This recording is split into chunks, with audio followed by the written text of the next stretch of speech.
السلام علیکم ورحمۃ اللہ وبرکاتہ۔ اکثر بات سننے کو ملتی ہے کہ مولویوں کے بچے زیادہ ہوتے ہیں یا پھر داڑھی والے کے بچے زیادہ ہوتے ہیں۔ آج میں لاجک بیان کرنے لگا ہوں۔ داڑھی مونڈا شاپ پہ بیٹھے یا پھر کہیں بھی چلا جائے، اس کو کوئی روک رکاوٹ نہیں، وہ کہیں بھی دیکھتا رہے، کسی کو بھی دیکھتا رہے، وہ آنکھیں ٹھنڈی کرتا رہتا ہے۔ اور جو داڑھی والا یا خاص کر مولوی، اس کو جو ہے لوگوں کا بھی ڈر ہوتا ہے، اللہ کا بھی ڈر ہوتا ہے، نظریں چرا چرا کے رکھتا ہے کہ لوگ کہیں گے کہ جی ہمارا امام جو ہے وہاں بیٹھا تھا، وہاں کر رہا تھا۔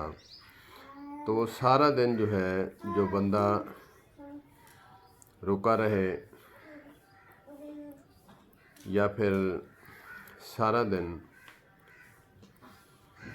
کھانے سے بھی رکا رہے تو شام کو ٹوٹ کے پڑتا ہے۔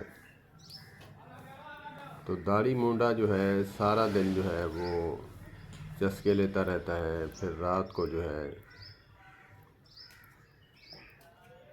اس کو خواہش نہیں ہوتی کہ اپنی بیوی کے ساتھ سوئے یا بیٹھے۔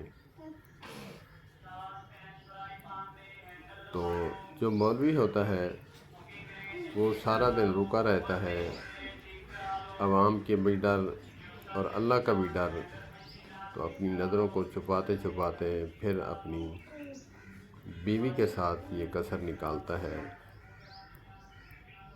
تو اس کو بچے تو زیادہ ہوں گے نا۔ اور پھر دوسری بات یہ بھی ہے کہ اس نے کون سی مزدوری کر کے کھلانا ہے، اللہ اس کو دیتا ہے۔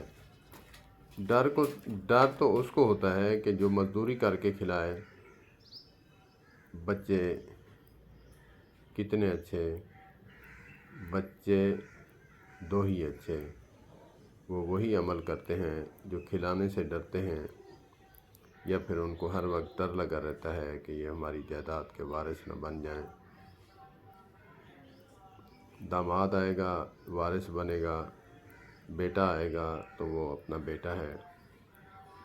ہم بھی تو اکثر بیٹا ہی مانگتے ہیں۔